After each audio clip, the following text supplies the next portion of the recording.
नमस्कार, बहुत स्वागत है आप सभी का हमारी खास पेशकश सेहतनामा में। आपके साथ मैं हूं संभव गुप्ता। आज के समय में कैंसर कोई बीमारी नहीं रह गई, बल्कि ये महामारी का रूप ले चुकी है। इस बीमारी ने आम लोगों के साथ साथ बड़ी हस्तियों को भी अपनी चपेट में लिया, अपना शिकार बनाया। कैंसर यानी शरीर के किसी अंग में कोशिकाओं का असामान्य रूप से बढ़ते जाना और फिर ट्यूमर के रूप में शरीर में फैल जाना। गंभीर स्थिति में ये जानलेवा हो जाता है और समय रहते इलाज नहीं मिलता है तो इस पर व्यक्ति की मौत हो सकती है। इससे दरअसल ये जानलेवा बीमारी भारत को भी धीरे धीरे अपने चंगुल में लगातार जकड़ती जा रही है। आयुर्वेद, एलोपैथिक, होम्योपैथिक चिकित्सा पद्धति के साथ साथ इलेक्ट्रो होम्योपैथी चिकित्सा पद्धति भी व्यक्ति में होने वाले सभी रोगों में कारगर साबित हो रही है। पद्धति के जानकार ये दावा करते हैं कि इस चिकित्सा पद्धति में कोई साइड इफेक्ट नहीं होता है। इस इलेक्ट्रो होम्योपैथी चिकित्सा पद्धति से हर वर्ग के व्यक्तियों का इलाज किया जा रहा है। यहां हम आपके लिए कैंसर से जुड़े उन सभी सवालों के जवाब लेकर आए हैं जिनके बारे में हर आम इंसान जानना चाहता है। इस बारे में आज हम बात करेंगे देवी अहिल्या कैंसर हॉस्पिटल इंदौर के निदेशक cancer specialist doctor Ajay Hardia से। उनसे जानेंगे कैंसर से किस तरह से बचाव किया जा सकता है, उसके लक्षण क्या हैं। तमाम सवाल हैं, उन सवालों के जवाब तलाशने की आज हम कोशिश करने वाले हैं। और हमारे साथ डॉक्टर अजय हार्डिया जी हमारे साथ जुड़ गए हैं। डॉक्टर अजय, आपका बहुत स्वागत है सर। नमस्कार सर जी। डॉक्टर अजय, सबसे पहले मेरा आपसे सवाल यही है, आपका अस्पताल कैंसर मरीजों के लिए समर्पित इलेक्ट्रो होम्योपैथी का कैंसर अस्पताल है। इस हॉस्पिटल के संचालन के पीछे आपका मेन उद्देश्य क्या है सर? नमस्कार सर जी। नमस्ते। मैं ये बताना चाहूँगा कि देवी अहिल्या हॉस्पिटल अपने यूनिक ट्रीटमेंट के लिए पूरे देश ही नहीं पूरी दुनिया में जाना जा रहा है। और जैसे हम देखते हैं कि कैंसर का जो इलाज जो हो रहा है इस समय पूरी दुनिया में 3 प्रकार से इसका इलाज होता है। एक ऑपरेशन द्वारा, कीमोथेरेपी द्वारा और रेडिएशन द्वारा। परंतु देवी अहिल्या हॉस्पिटल अपना जो इलाज कर रहा है ये इलेक्ट्रोपैथी हर्बल चिकित्सा पद्धति द्वारा किया जा रहा है। और हमारे इस हॉस्पिटल के अंदर किसी प्रकार का कैंसर का मरीज हो, वो फर्स्ट स्टेज का हो या थर्ड स्टेज का हो या फोर्थ स्टेज का हो, या मैं कहूँ कि डेथ ऑफ बेड जिसको हम 5th स्टेज बोलते हैं, उस स्टेज के मरीज भी हमारे अस्पताल में आते हैं और हम उनका इलाज करते हैं। और काफी कुछ उन पेशेंट्स का हम पैलिएटिव केयर करते हैं, साथ में क्यूरेटिव केयर भी करते हैं। और कई मरीज हैं जो अपनी लाइफ को प्रोलॉन्ग करते हुए है। साथ ही ये भी बताएं कि कितना खर्च आता है इलाज के दौरान। सर ये बताना चाहूँगा कि जो कैंसर का जो इलाज होता है तो जो बहुत ही खर्चीला होता है। जैसे ही कैंसर पता लगता है तो मरीज के परिजन ये सोचते हैं कि अब मरीज भी नहीं बचेगा और खर्च भी बहुत ज़्यादा होगा। परंतु देवी अहिल्या हॉस्पिटल के अंदर हम जो इलाज कर रहे हैं वो हर्बल इलाज है पूर्ण रूप से।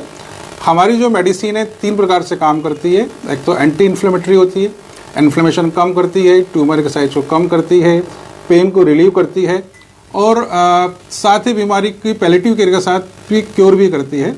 तो हमारा जो इलाज होता है यहाँ पर बहुत ही मिनिमम एक्सपेंसेस के अंदर हम लोग इलाज करते हैं।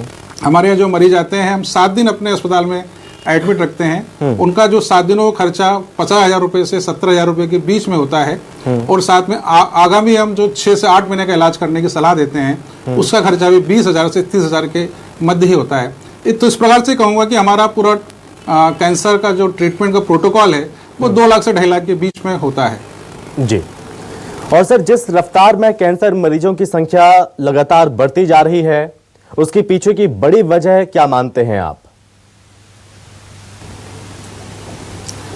सर देश और दुनिया में जो कैंसर फैल रहा है उसका सबसे बड़ा जो कारण तो एक तो हमारा एटमॉस्फेरिक चेंज है और साथ में हमारा जो फूड है, हमारा जो हम जो खाना ले रहे हैं उसके अंदर पेस्टिसाइड्स का उपयोग किया जा रहा है। हमारे थाली में जो भी भोजन आता है उसमें पेस्टिसाइड्स मिला हुआ खाना होता है और यही सबसे बड़ा कैंसर का कारण हो रहा है।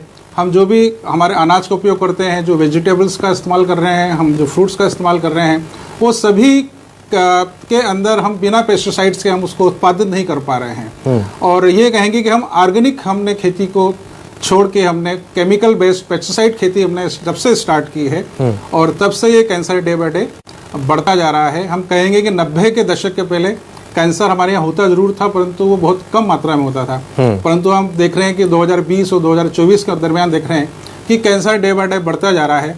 और आज हम देखते हैं कि पूरे भारत देश के अंदर पूरे प्रतिवर्ष 17 से 19 लाख मरीज कैंसर के हो रहे हैं हर साल। और इनमें से करीब 50% जो मरीज की जो डेथ है वो एक साल में ही इलाज के दौरान ही हो जाती है। तो ये बहुत ही भयावह स्थिति है ये इस समय। जी, चूंकि डॉक्टर अजय, कैंसर के सामने जो इलेक्ट्रो होम्योपैथी में की गई अनुसंधान है वो कितना पर्याप्त है? कैंसर को पूर्ण रूप से खत्म करने के लिए क्या कुछ और पहल करने की जरूरत पड़ती है?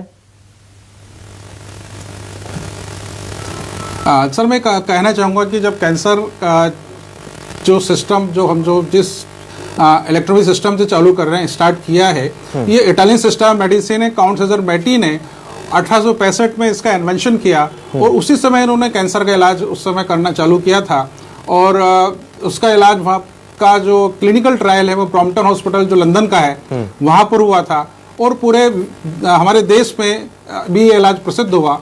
और डॉक्टर अनिल सिन्हा हुए हैं जिन्होंने इस सिस्टम को आगे बढ़ाया और देवी अहिल्या हॉस्पिटल जो है इस कैंसर के इलाज के लिए पूरे देश दुनिया में आज जाना जा रहा है।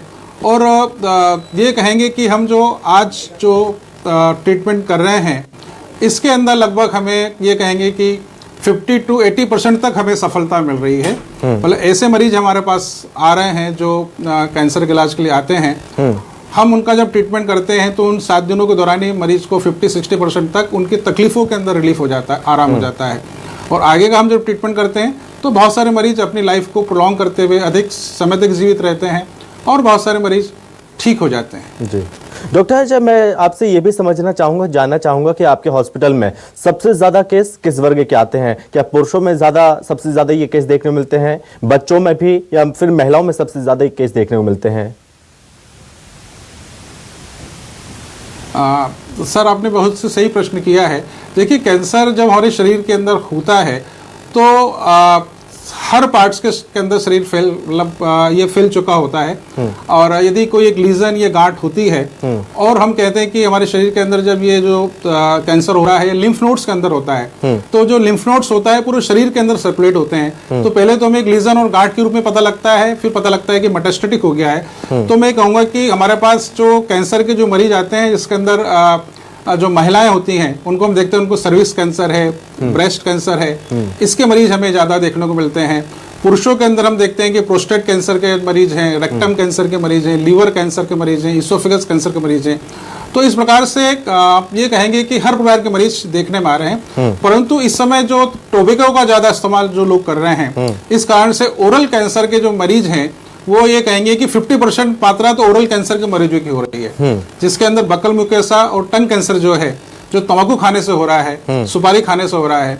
तो इस मरीज 50% मरीज तो इसी बीमारी के आ रहे हैं। जी डॉक्टर हाटिया, फर्स्ट और सेकंड स्टेज में कैंसर का इलाज इलेक्ट्रो होम्योपैथी के माध्यम से सुनिश्चित हो तो क्या अधिकतर कैंसर मरीजों की जान बचाई जा सकती है?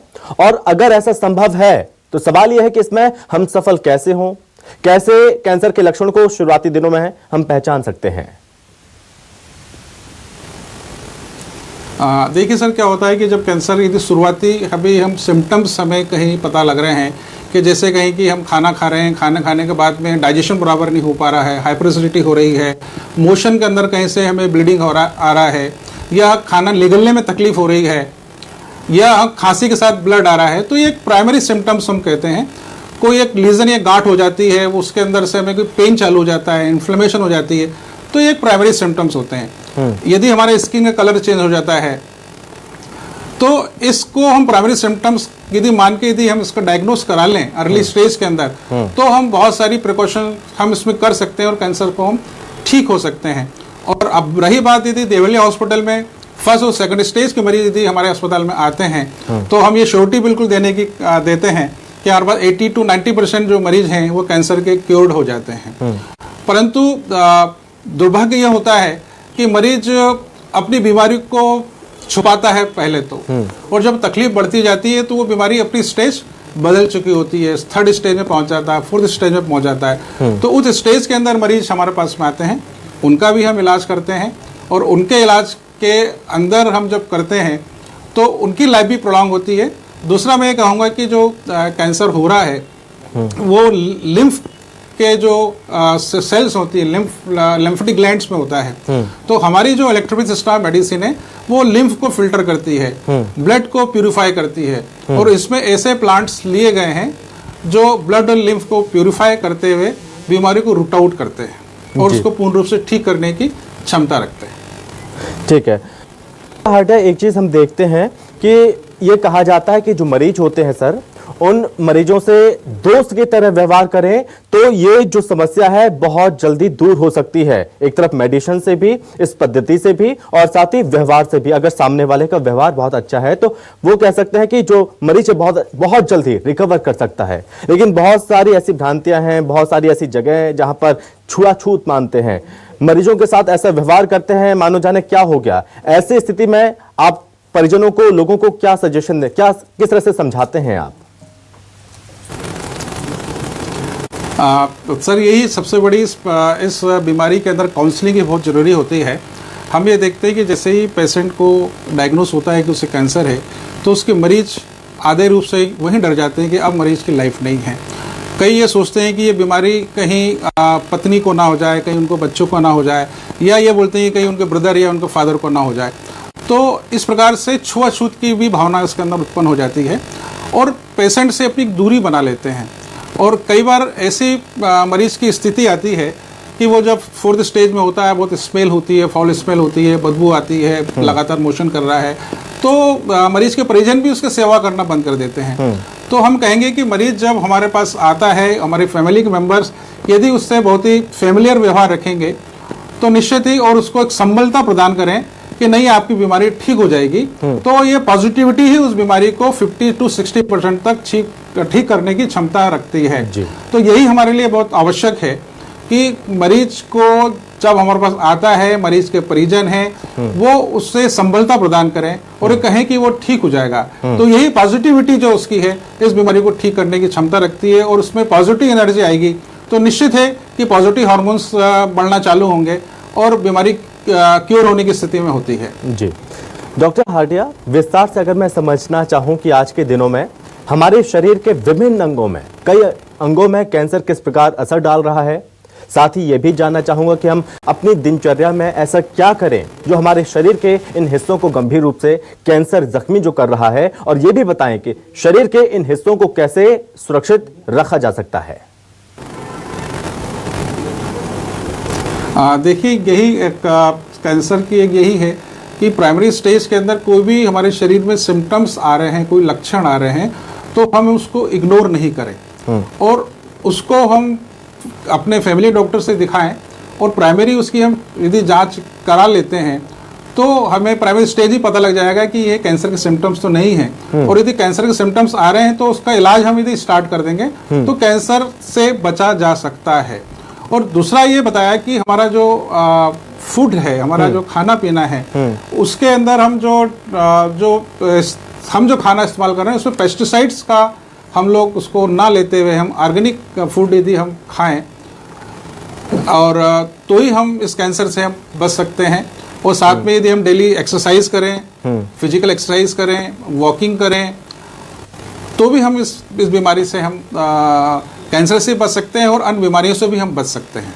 यानी कि मोटे तौर पर हम समझे कि खान पान पे हम विशेष ध्यान दें और अपनी दिनचर्या में एक्सरसाइज को जरूर शामिल करें, और जो भी समस्या है उससे जल्द ही निजात मिल सकती है। डॉक्टर हार्डिया, आपके अस्पताल में 3rd और 4th स्टेज कैंसर मरीजों के इलाज में क्या संभावनाएं हैं? मरीजों को इलेक्ट्रो होम्योपैथी ट्रीटमेंट से कितना और किस प्रकार का लाभ मिल पाता है सर?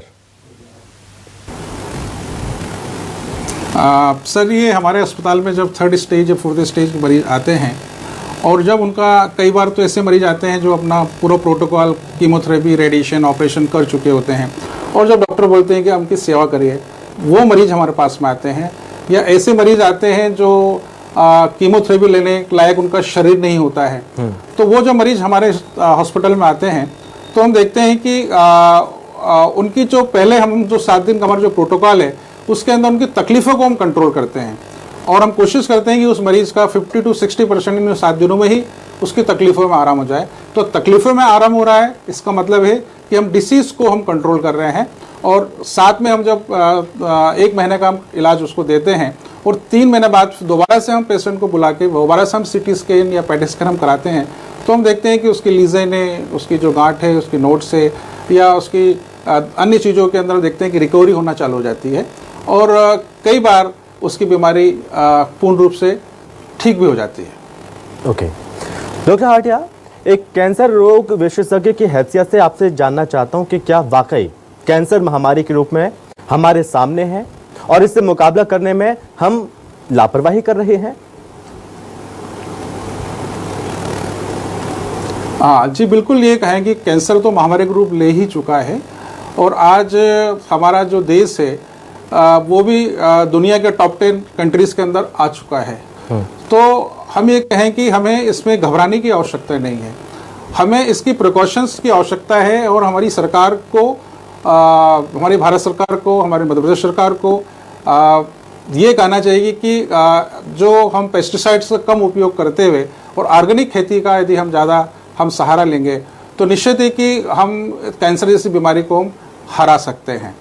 तो यही प्रिकॉशन जरूरी है, भारत सरकार को भी लेने की आवश्यकता है, मध्य प्रदेश सरकार को भी आवश्यकता है। दूसरा हम बोलते हैं कि हम अपने खाने में हम जो मिलेट्स होते हैं, जो मोटा अनाज होता है जैसे ज्वार होता है, बाजरा होता है, रागी होता है, इसका यदि हम इस्तेमाल हम करेंगे तो भी हम बहुत सारी बीमारियों से, कैंसर बीमारी से हम बच सकते हैं और इसका बचाव किया जा सकता है। जी डॉक्टर हाटिया, चूँकि हम देखते हैं कि अगर किसी को पहला और दूसरा स्टेज है कैंसर का शुरुआती, तो शुरुआत में वो पहचान नहीं पाता है या जिस हिस्से में उसे कैंसर पनप रहा है, हो रहा है, तो वो वहाँ पर दर्द होता है तो उसको अनसुना कर देता है, अनदेखा कर देता है, वो उसका ट्रीटमेंट नहीं कर पाता। तो कितनी लापरवाही बरती जाती है मरीजों की तरफ से। अगर मरीज शुरुआत से इस पर ध्यान दे तो पहले स्टेज दूसरे स्टेज तक उसे पहुँचने में काबू किया जा सकता है सर। जी बिल्कुल सही कहा आपने कि जैसे ही हम बहुत सारे ऐसे पेशेंट हमारे पास आते हैं जो टोबैको का इस्तेमाल कर रहे हैं, जिनके गाल के अंदर कुछ बारीक से छाला हो जाता है, जीभ में एक छाला हो जाता है, तो पेशेंट इसको इग्नोर करता है और धीरे धीरे वो स्थिति उसकी बढ़ती चली जाती है। पता लगता है कि वो सर्वाइकल जो है लिम्फ नोड से वहाँ भी वो बीमारी आ जाती है। तो हम कहेंगे कि यदि फर्स्ट स्टेज में ही यदि वो उसका लीजन हो रहा था या उसका माउथ ओपनिंग कम हो रही थी और कलर उसका माउथ का चेंज हो रहा था, उस समय ही यदि वो उसको डायग्नोस करा के ट्रीटमेंट ले लेता है तो वो बीमारी पूर्ण रूप से ठीक हो सकती थी। परंतु मरीज उस चीज़ से इग्नोर करता है और उसे ये भी लगता है कि मैं यदि जांच करा लूँगा और यदि कहीं कैंसर हो गया तो फिर उसका बचना मुश्किल है। तो इस वजह से भी वो उस बीमारी को डायग्नोस करने से वो डरता है। तो यही कारण है कि हम अपनी स्टेज को चेंज कर चुके होते हैं और मरीज को जब डायग्नोस होता है तो वो सेकंड और थर्ड स्टेज में डायग्नोस होता है। जी डॉक्टर हाटिया, हम एक चीज़ देखते हैं कि जो छोटे बच्चे होते हैं उन छोटे बच्चों में भी कैंसर पनपता है, तो ऐसी स्थिति में उनके लिए किस तरह का ट्रीटमेंट दिया जा सकता है? और मैं ये भी आपसे समझना चाहूँगा कि जो छोटे बच्चे हैं उन बच्चों में कैंसर होने का कैसे हो सकता है, उनमें कैंसर कितनी सावधानी उन्हें बरतनी चाहिए? क्या जो बच्चे होते हैं उन्हें कैंसर क्या वो जेनेटिक ही होता है या फिर गलत खान पान की वजह से उनमें कैंसर की समस्या हो सकती है? हाँ सर, वही सही आपने प्रश्न किया। कई बार क्या होता है कि हमारे जो इन्फेंट बच्चे होते हैं, हम देखते हैं कि जो 6 महीने का बच्चा है, 3 महीने का बच्चा है, उसको ल्यूकेमिया हो गया, उसको ब्लड कैंसर उसको हो गया है। हम देखते हैं कि बच्चा 4 साल का 5 साल का बच्चा है, उसको सार्कोमा हो गया है, कई बार उसको ब्रेन ट्यूमर हो गया है। तो हम देखते हैं कि कई बार तो ये बीमारी हेरिडिटरी रूप से पेरेंट्स के द्वारा भी ये बीमारी चेंज होके हमारे शरीर के अंदर आ जाती है। और कई बार हम देखते हैं कि जो मदर जो होती है, मदर जब बच्चे को ब्रेस्ट फीडिंग बराबर नहीं कराती है तो भी एक उसका कारण हो जाता है। यदि हम आर्टिफिशियल मिल्क हम बच्चों को दूध पिलाना चालू करते हैं तो वो भी इस बीमारी का कारण बन जाता है। तो ये एक रीज़न है। तो बच्चों को यदि सही रूप से यदि हम अच्छी डाइट दें, अच्छी सब चीज़ करें तो बीमारी कभी नहीं होती है। परंतु कई बार हमारे जो मदर फादर होते हैं, जब बच्चा ये कहेंगे कि जब प्रेगनेंसी होती है तो उस समय से ही यदि इसकी प्रिकॉशन यदि कर ली जाए, कम केमिकल्स का, कम टैबलेट्स का, कम मेडिसिन का इस्तेमाल किया जाए, हार्मोनल टैबलेट का कम इस्तेमाल किया जाए, तो हम देखते हैं कि बीमारी बच्चा स्वस्थ पैदा होगा और उसको कोई बीमारी नहीं होगी। परंतु कई बार ये हमारी छोटी छोटी गलतियां ही ये हमारे बच्चों को कैंसर पैदा कर देती है। और हम देखते हैं कि एलोपैथी में जब छोटे बच्चों को जब कैंसर होता है तो कोई उसका इलाज नहीं है। हमारे पास ऐसे कई मरीज आते हैं जिसको ल्यूकेमिया ब्लड कैंसर होता है और हम उन बच्चों का इलाज करते हैं और बच्चे 2 महीने 3 महीने या 6 महीने या साल भर के अंदर उस बीमारी से वो क्योर भी हो जाते हैं। तो इलेक्ट्रोपैथी के द्वारा हर बीमारी का इलाज संभव है और किसी भी स्टेज का कैंसर हो उस कैंसर का इलाज हम पूर्ण रूप से ठीक करने की क्षमता रखते हैं। डॉक्टर हार्डिया, ये तो बात हुई बच्चों में, लेकिन कैंसर मरीजों को खान पान से संबंधित किन पहलुओं पर विशेष ध्यान देने की ज़रूरत है जिससे कैंसर से दूर रह सकते हैं वो? जी सर, सबसे बड़ा मैं एक अपने जो सुनने वाले दर्शक हैं उनको मैं कहना चाहूँगा कि जब जैसे ही कैंसर डायग्नोस होता है तो हम बोलते हैं कि जो हमारे जो कैंसर के जो सेल्स होते हैं वो प्रोटीन खाने का काम करते हैं, शरीर के अंदर जो शुगर होता है उसको खाने का काम करते हैं। तो हमें हाई प्रोटीन डाइट को बंद कर देना चाहिए, शुगर को बंद कर देना चाहिए। जबकि हम एलोपैथी में देखते हैं कि जब डायग्नोस होता है तो ऑपरेशन के पहले डॉक्टर बोलते हैं कि हाई प्रोटीन डाइट लीजिए, आप नॉनवेज लीजिए, अंडा खाइए, प्रोटीन पाउडर लीजिए। और हम बोलते हैं कि ये इस बीमारी का न्यूट्रिशन है, उसका पोषण कर रहा है, इस बीमारी को और बढ़ा रहा है। तो मैं ये कहूँगा कि यदि ऐसे मरीज हैं जिनको कैंसर हो गया है तो हाई प्रोटीन डाइट को पूर्ण रूप से बंद कर दें, नॉनवेज ना खाएं, अंडा ना खाएं, प्रोटीन पाउडर ना लें और अधिक से अधिक मिलेट्स का इस्तेमाल करें। मोटा अनाज यदि वो खाएंगे, फल फ्रूट्स लेंगे, जूस लेंगे, सूप लेंगे, तो हम कहेंगे कि जब उनको हाई प्रोटीन डाइट नहीं जाएगी तो कैंसर के जो सेल्स हैं उनको जो ग्लूकोज नहीं मिलेगा, शुगर नहीं मिलेगा, तो वो ऑटोमेटिक शरीर से ख़त्म होना चालू होंगे और कैंसर के सेल्स डिस्ट्रॉय होकर और नए सेल्स बनेंगे और कैंसर ठीक होकर वो क्योर हो सकता है। जी डॉक्टर हार्डिया, इलेक्ट्रो होम्योपैथी में जो पद्धति है, क्या इस पद्धति से ही जो पहला और दूसरा स्टेज होता है उसमें तो इलाज संभव, जैसा कि आप बता रहे हैं, क्या इस पद्धति में क्या कीमो की जरूरत पड़ती है क्या?